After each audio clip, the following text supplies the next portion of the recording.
लेखसंग्रह चैतन्याचे चांदणे. लेखक डॉक्टर यशवंत पाटणे. वाचक स्वर श्रीमती मीना भालेराव. निर्मिती साहित्य उत्सव परिवार. लेख 12वा. प्रतिभा आणि प्रोत्साहन. राजा रविवर्मा.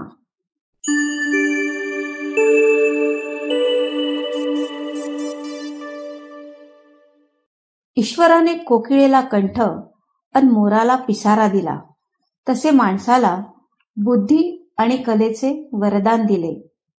कला शिकवून येत नाही, ती उपजत असावी लागते. तिला प्रोत्साहन, मार्गदर्शन लाभावे लागते.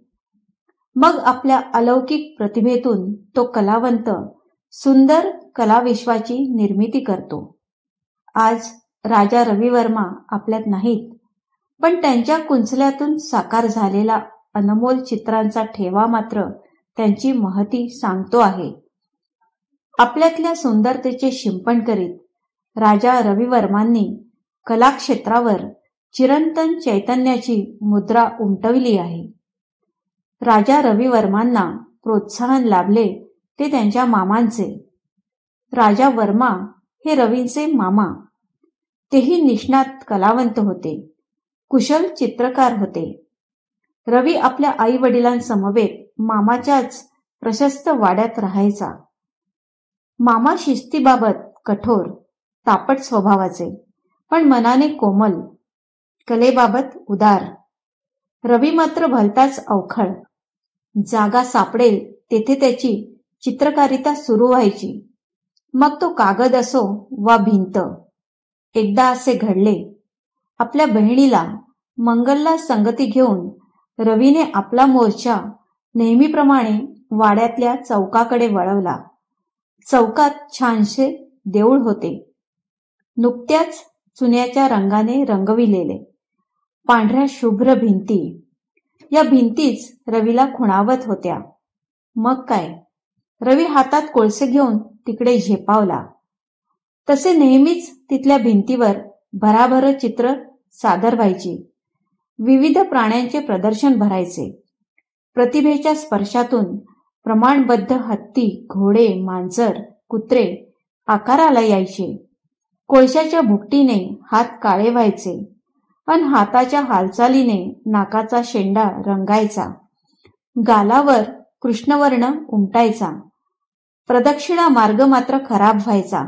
हा त्याचा नित्यपाठच होता. रवीचा हा सृजन सोहळा पाचनला मात्र आवडायचा नाही. पाचन हा राजा वर्माचा म्हणजे रवीच्या मामांचा एकनिष्ठ सेवक, त्यांच्या विशेष मर्जीतला. त्याला पुन्हा भिंती परिसर स्वच्छ करायला लागायचा. वैतागायचा तो. अनेक वेळा त्याने रवीला हटकले. हे पोर पक्के हट्टी. त्या दिवशी कहर झाला.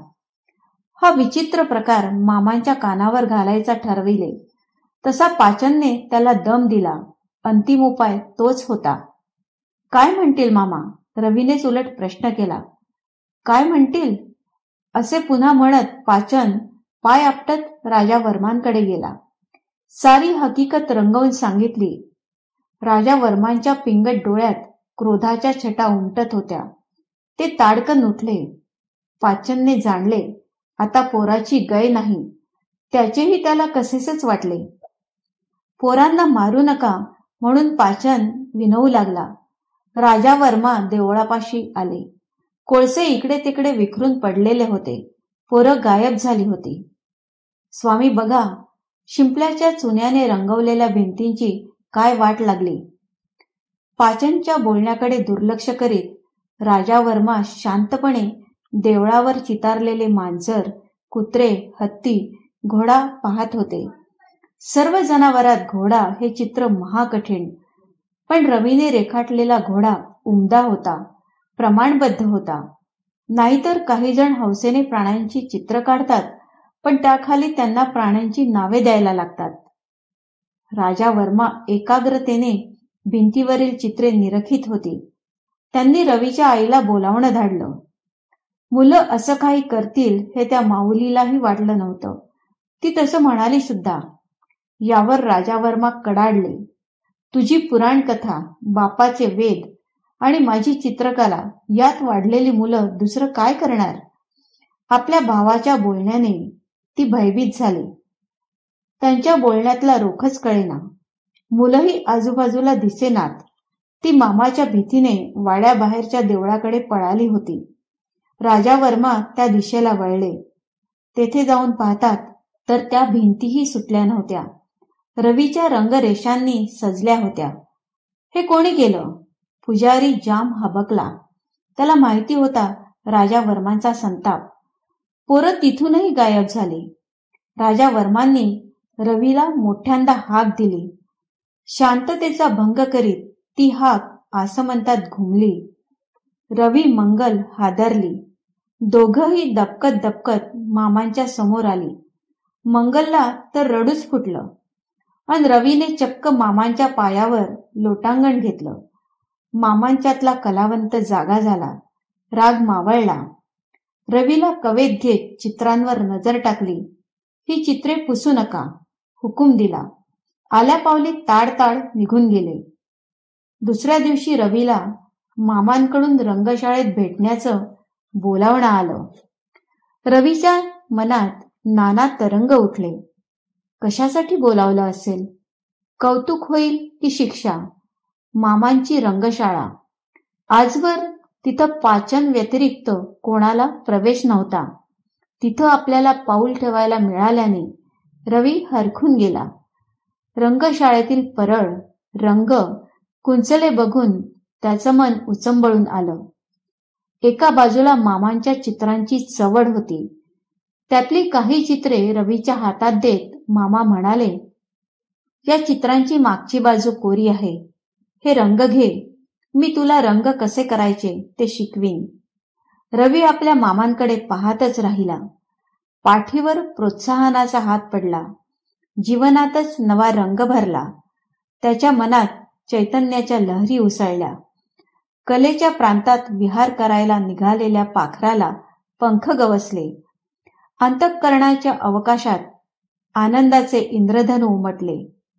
अपार कलानिष्ठा, अथक परिश्रम आणि प्रगल्भ प्रतिभा या जोरावर या पाखराने झेप घेतली. राजा रवी वर्मा यांच्या चित्रांना मद्रास, व्हिएन्ना येथील प्रदर्शनात सुवर्ण पदक मिळाले. त्यांच्या चित्रांनी भारतातील राजवाड्यांची दालने सजली आहेत.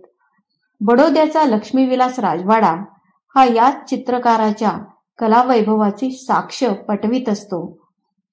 रवी वर्मांच्या चित्रातील नऊवारी लुगडे परिधान केलेली सुंदर स्त्री असो वा दिमाखदार पेहरावातील पुरुष, त्यांच्या चित्रातील वेशभूषा महाराष्ट्रीय आहे. याचे कारण त्यांना महाराष्ट्रीय पोशाख चित्रण योग्य वाटायचा. त्यांच्या पौराणिक चित्रांना मराठी संस्कृतीचा साज होता. आपली रंगीत चित्रे सामान्य माणसाच्या घरात झळकावीत म्हणून त्यांनी रंगीत चित्रे छापण्याचा कारखाना उभा केला.